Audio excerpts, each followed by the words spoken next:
Halo, selamat datang di channel Ruang Taktik. Di video kali ini, kita akan analisis laga alot antara Atletico versus Real Madrid.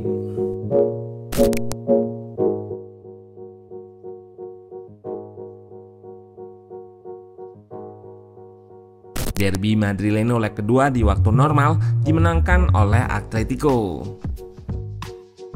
Mereka berhasil mencetak 1 gol di serangan pertama pada detik ke-28, memanfaatkan duel second ball yang lalu dikonversi dengan serangan cepat dan diceploskan oleh Gallagher.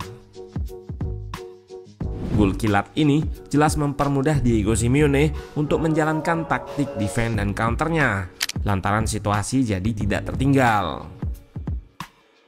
Gameplaynya ini bisa dibilang berhasil jika melihat dari segi statistik, di mana Atleti mampu mencatatkan lebih banyak shot dan XG. Real Madrid jelas struggle antara lawannya tidak banyak memberikan ruang bagi pemain depan mereka. Dan akhirnya pemenang di laga ini harus ditentukan oleh adu penalti.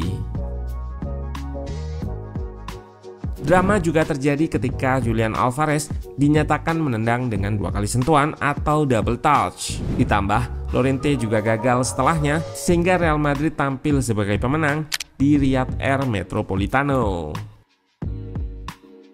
Nah, penasaran dengan jalannya laga dari segi taktikal? Let's go, kita bahas sama-sama.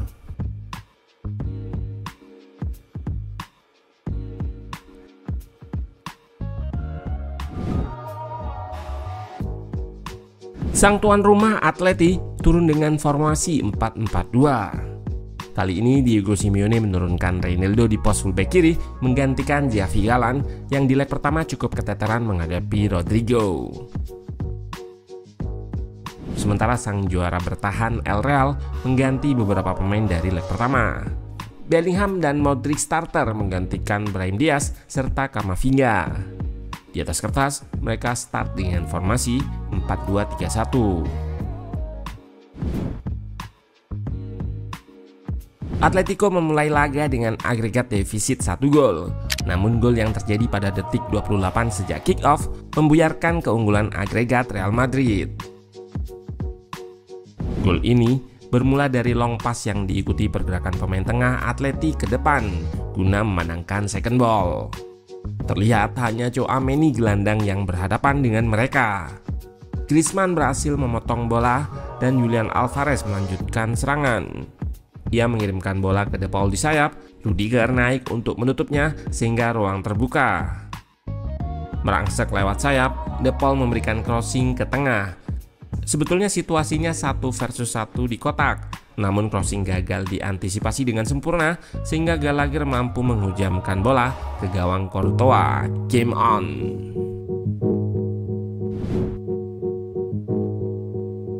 Atleti bertahan dengan shape 4-4-2 yang sangat kompak atau rapat antar lininya.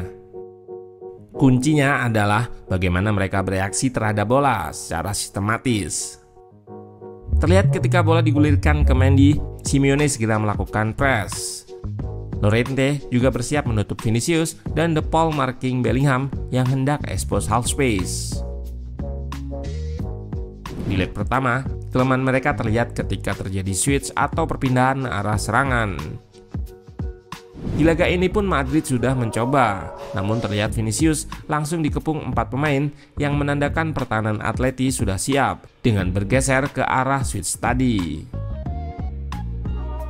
Taktik lain yang digunakan El Real adalah overload atau menang jumlah di area sayap. Terlihat Modric melebar di sayap bersama Rodrigo, ditopang oleh Valverde dan ada Tchouaméni yang ikut melebar. Hal ini juga direspon dengan sangat baik oleh Atleti lewat gelandang yang ikut bergeser, serta dibantu pemain depan. Beberapa kali, overload ini berhasil ditutup pertahanan Atleti dengan menumpuk juga pemain di sisi bola. Real Madrid build up dengan shape awal 4 back dengan 1 gelandang sebagai DM dan 2 gelandang serang. Build up dengan struktur ini menunjukkan bahwa Ancelotti terlalu berhati-hati dengan menempatkan banyak pemain di belakang. Tentunya ini wajar lantaran mereka juga waspada akan serangan balik Atleti yang memang jadi senjatanya. Kelemahannya, Real Madrid sering berada dalam situasi kurang penyerang di depan, terutama di tengah. Hal ini semakin terlihat jika Mbappe drop, semakin sedikit pemain yang berada di depan. Carlo Ancelotti memang kerap menggunakan taktik seperti ini di babak pertama. Idenya agar lebih tidak mudah kebobolan, jadi prioritasnya di rest defense atau pertahanan saat terkena counter attack. Situasi ini pula yang menyebabkan seringnya terjadi aksi individu lantaran memang pemain depan minim support. Namun di babak kedua, seringnya dengan pergantian pemain, struktur di depan ada perubahan, terutama saat Brahim Diaz masuk. Terlihat pada klip ini, area sayap akan diokupansi oleh fullback yang menyerang. Ini membuat Vini serta Brahim Diaz lebih masuk ke dalam, ditambah dengan Bellingham yang naik. Lini tengah diisi Camavinga serta Valverde untuk mencegah serangan balik. Pendekatan lebih menyerang ini juga yang jadi alasan mengapa Ancelotti bisa comeback di menit akhir, lantaran kerap digunakan di penghujung laga. Namun di pertandingan ini, strategi tersebut tidak berhasil.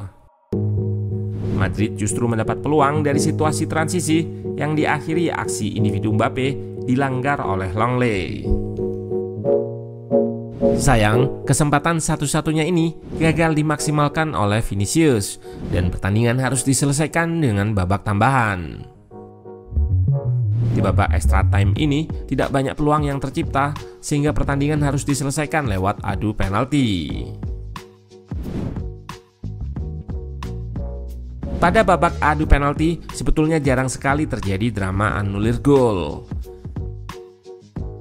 Namun pada pertandingan ini, penalti Julian Alvarez harus di-cancel lantaran ia melakukan double touch atau 2 sentuhan. 2 kali sentuhan jelas dilarang, lantaran jika tidak, pemain bisa saja menyentuh bola 1 kali agar bola lebih ke depan, lalu menendangnya. Atau bisa melakukan tipuan kepada kiper karena sentuhan keduanya yang berubah arah. Jadi keputusan wasit di sini sudah benar untuk menganulir kejadian-kejadian seperti ini. Real Madrid pun sukses mengalahkan Atleti setelah Llorente juga gagal dalam mengeksekusinya. Sementara Rudiger sebagai penendang terakhir bisa menceploskan bola ke gawang meski sempat tertepis Jan Oblak. Secara dramatis dan susah payah, Real Madrid lolos ke babak 8 besar. Mereka akan menghadapi Arsenal yang unggul agregat telak atas PSV.